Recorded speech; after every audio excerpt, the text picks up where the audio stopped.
Take a look at this center rib right here. That is what we're looking for. Hey guys, welcome back for another cook video. On today's video, we are cooking beef ribs. So what I want to do in this video is to give you guys a few key points to make sure that you guys can nail this cook so that later on when you guys go buy your 3-bone plate rib, and you can feel confident in making sure that you're putting out a really, really good beef rib. So without talking about too much, let's get cooking.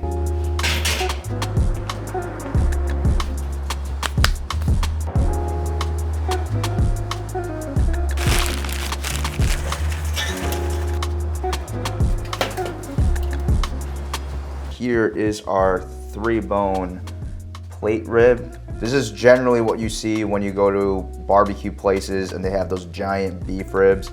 Sometimes, very rarely, have I seen people use chuck ribs before, but I think this is the one that you want to use. I think people get nervous too because there's not that much meat on top, or it doesn't look like it's really tall. But as we cook this beef rib, those sides are going to start to, come in a little bit and start to plump up and make that beef rib a little bit taller as it starts to shrink. In terms of trimming, this is a very, very, very easy thing. I would almost say in most cases, I wouldn't even trim it at all. There is some silver skin that's down here. You guys can see that. It kind of looks like it's fat, but it's kind of stringy. I honestly don't even really care that much about taking off this silver skin, unlike other cuts. And I know a lot of people want to go out and just trim out all this fat also. I also don't really do that. Really, all I want to do is just try to find, just like in anything that we trim, these corners that are really, really thin, maybe round these out, just because this right here isn't really going to do much for us anyway. So from here, just like you're rounding off the brisket, any excess fat that you can kind of pull off like that, maybe we can trim that down just a hair. This part right here already kind of got eaten into, and honestly, I mean, if you're just cooking for home, I wouldn't take this off, but just for the purpose of this video, I'll shave a little bit of this off. If it's really, really deep, then I won't mess with it, but this one's a pretty shallow cut, so I'm gonna round off this corner as well. Just enough to keep its shape. We don't want to make it a shape that it's not supposed to be. Okay, so that's it. This is all the trim that came off of that 3-bone plate rib, and really, this is probably the most I've ever taken off of a rib. Next, we're gonna be working on a slather. For beef rib, I like having it on there because there's so much fat in that cut. I wanna have something to make sure we hold on to every bit of seasoning as we can. Doesn't have to be anything crazy. All I'm gonna be doing is mixing a little bit of mustard, and then I'm gonna add some water to it. I put in too much water. This right here is way more than enough for that beef rib. All we're trying to do is get a light coat over it, just so that it gives something to hold on to. And the reason why we put water in there is so that the mustard doesn't clump up. If you have clumped up mustard on there and it dries out during the cooking process, it could flake off into big chunks, and then you'll have bald spots on your beef rib. It doesn't happen very often. I haven't seen it happen a lot to where I'm concerned about it, but I have seen it happen, and this is one thing that I want to do to make sure it doesn't happen today. We just want it to be a little bit tacky for our seasoning to catch onto something. Oh, also, yeah, don't take off your membrane at the bottom. You don't need to. You almost want that beef rib to almost kind of absorb that mustard a little bit. So that's it. I don't know if you guys can even see that on camera, maybe just a little bit, but yeah, it's just a very, very light coat. And with the slather, you can use whatever you want. You can even thin out the mustard with apple cider vinegar. You can use Worcestershire sauce. You can use hot sauce. You can use whatever you want. And because we want to get as much seasoning stuck on there as possible, we're going to use the Leroy & Lewis and Louis Miller method. There's about 2 parts pepper to 1 part salt. And just mix it up a bit, and to give it a different flavor, we're going to add some garlic. Make sure that garlic is equally distributed. And then we're just going to coat all the sides. Shake off any excess. So that's it right there. We got all the sides seasoned up, and this is gonna go straight in the smoker. All right, so we got our beef rib. Place it right there. We're gonna have the side that's a little bit thicker towards the fire that way and the thinner sides towards the back. Later on, depending on how the meat kind of pulls off the bone on either side, whether the thin side or the thicker side, whether it's the side that's close to the fire or closer to the back of the pit, you know, this is one of those cuts that you can kind of slowly start to see where your hot spots might be on your pit, because sometimes, who knows, the side that's on the back that's thinner might pull off a little bit faster. Now, there's kind of two things to consider at that point. Is it pulling back just because it's hotter, or is it pulling back because it's a lot thinner on the back side? And if that's something that you see happening, maybe the next time you cook a beef rib, you can flip it where you can have the thicker side towards the back wall and the thinner side towards the front, and see if that thicker side pulls back again. That's a way that you can kind of really test and start to learn your smoker to figure out what those hot spots and cool spots are. As you start to learn how a certain piece of meat cooks and how your smoker, your cooker, whatever is cooking that meat, is how you can really start to understand your cooker based off of how you know that this thing is supposed to cook as it kind of goes. No water pan, no spritzing, no blocking log, no nothing. We're just gonna let this go for a couple hours, and we'll check on it in, let's say, 3 to 4 hours. Oh yeah, and we'll also be cooking around 275. Just another example of how quote-unquote ugly my fires are. But ugly fires burn a little bit slower, and they get a little bit smokier in my opinion. And as long as you're able to figure out what temp that this is gonna be on your specific pit, I feel like it's a little more efficient, so you don't have to check on it as often. Door's closed now. And if you're wondering, if you build a fire like this, does your smoke still run clean? I don't know, you tell me. All right, to accompany our beef rib, I'm gonna be making a barbecue sauce that is inspired from, you know, the barbecue sauce that is at Louis Miller's, where it's a little bit thinner. I like the fact that it's more of a thinned out barbecue sauce slash dip. I don't know what to call it, but that's what we're making today.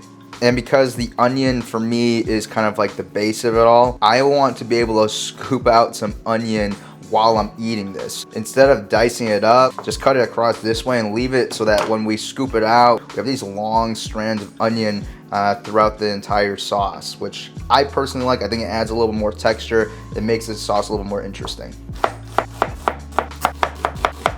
We're also gonna put in 2 cloves of garlic. I don't really want to dice this and have chunks of garlic in there, but I want to still infuse it. And remember, if you're just crushing garlic like this, don't worry about the paper. Just take this, give it a couple smacks, and that paper should just fall right off. So we're gonna start these onions with some butter first. And then we'll give it a nice sprinkling of some salt. So my purpose of this is not really to get caramelized onions. I don't really want to spend that long doing that. But we do want to get these sweet. Because as we throw all this onion into the pot, there is a fair amount of water that goes into the sauce to thin it out.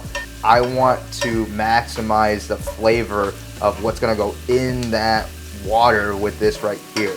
You can use like a beef stock or a chicken stock or whatever else that's a little bit more flavorful. I just don't have stock or bouillon cubes to throw in there. So I'm gonna stop here. You can see the onions still have some structure to them. They're a little bit brown, but they're not like caramelized. I'm gonna put these 2 cloves of garlic in here and just get them a little bit toasty. All right, so I think this stuff is now ready to transfer into the pot that we're gonna use to make our sauce. All right, so we got our stewed and buttered onions and those 3 chunks of garlic in there. And to that, we're gonna add some ketchup, some Worcestershire sauce, apple cider vinegar, a good amount of black pepper, and some sugar. And to make this sauce a little bit better, or maybe a lot better, we're gonna add some MSG to this. We're not gonna do anything crazy, we're just adding a little bit. Like that much, a little bit. And last but not least, we're gonna top it off with some water. All right, now that we got everything in, let's bring the heat up, and we'll bring this to a boil. Make sure you give everything a good stir. I knew I forgot one thing. Juice of half a lemon as well.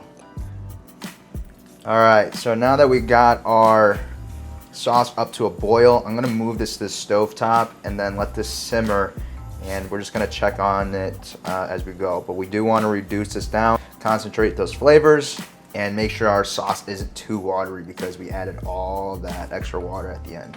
All right, folks, it's been about 4.5 hours, so let's give this a look. Oh yeah, it's looking nice.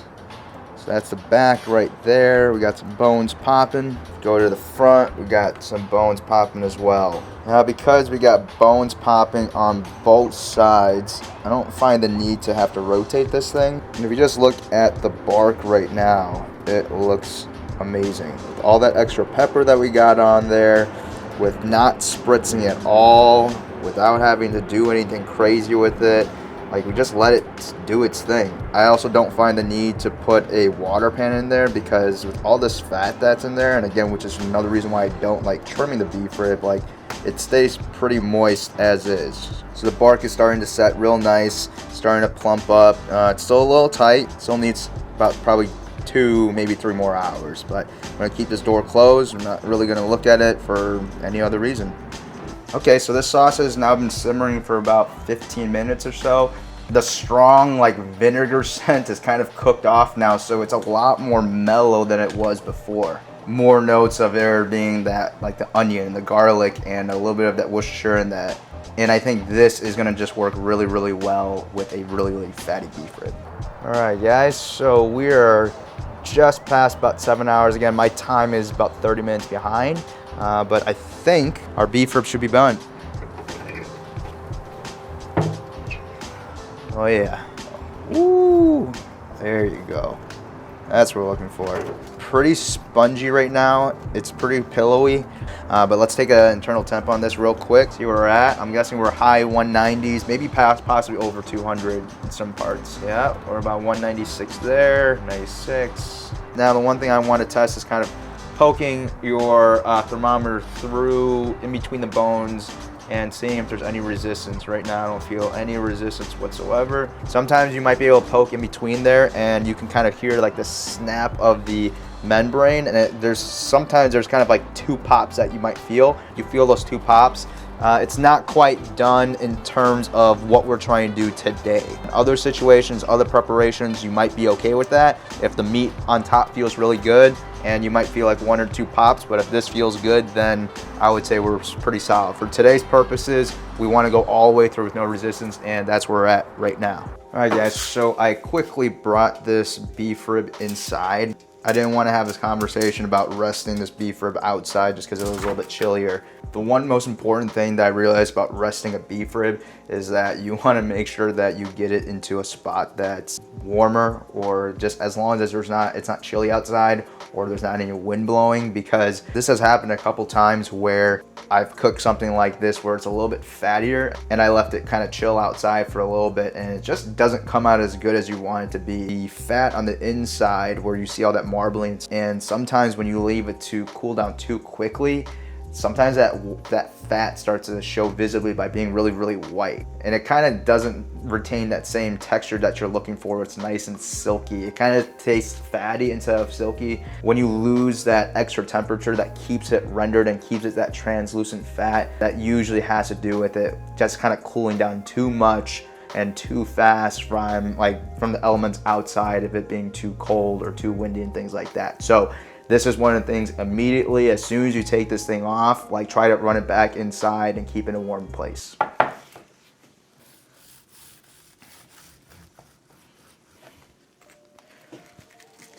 Ooh.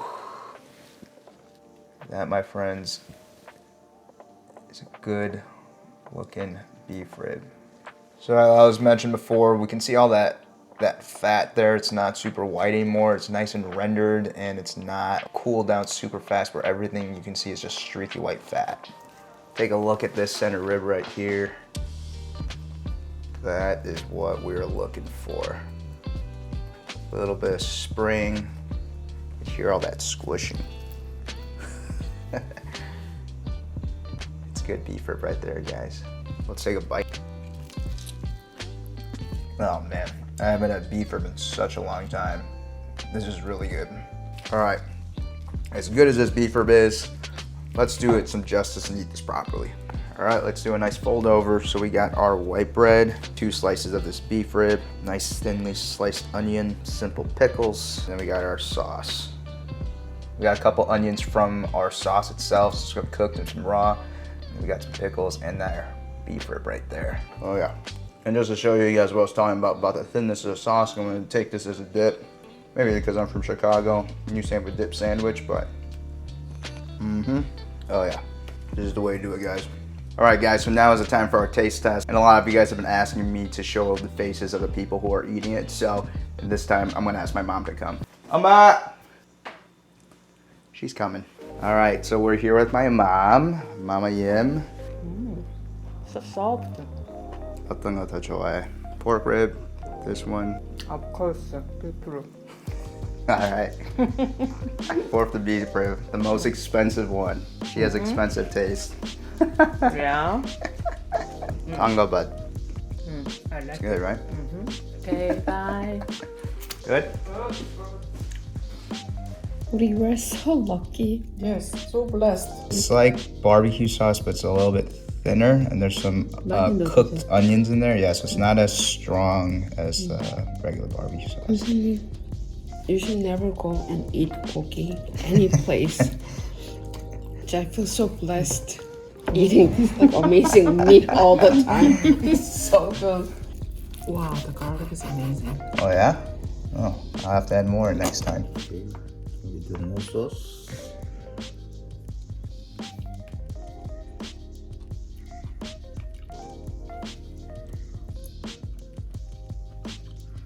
Yeah, it's a lot better with sauce. Sauce is good. Thanks. You smoked pretty well. Well done. Thank you, Father. 여기 하나 onion도 있어. Yeah, I think you'll like that one. 아빠 그런 거 좋아서. Yeah. That's your style, right? Yeah. Alright guys, so that's the end of this video. I hope you enjoyed this beef rib cook. I just wanted to make this video super easy and not to seem like this cook is like overly daunting or anything that you guys can't do. This is honestly one of the easiest cooks that you can possibly do. The only requirement in maintaining your temperature, you know, for X amount of time. I mean, that's about it. It also is a very big show-stopping piece. Like, this is a very easy kind of one big piece type of meat sort of deal. Much easier than doing brisket. A lot less work than doing a bunch of racks of ribs and things like that. If you guys do any cooks at home and you want to tag me on Instagram, you can tag me at KnoxAvBarbecue. So that's the end of this video, guys. If you guys like this video, please make sure to like, subscribe, and share this video with your friends. And I'll see you guys in the next one.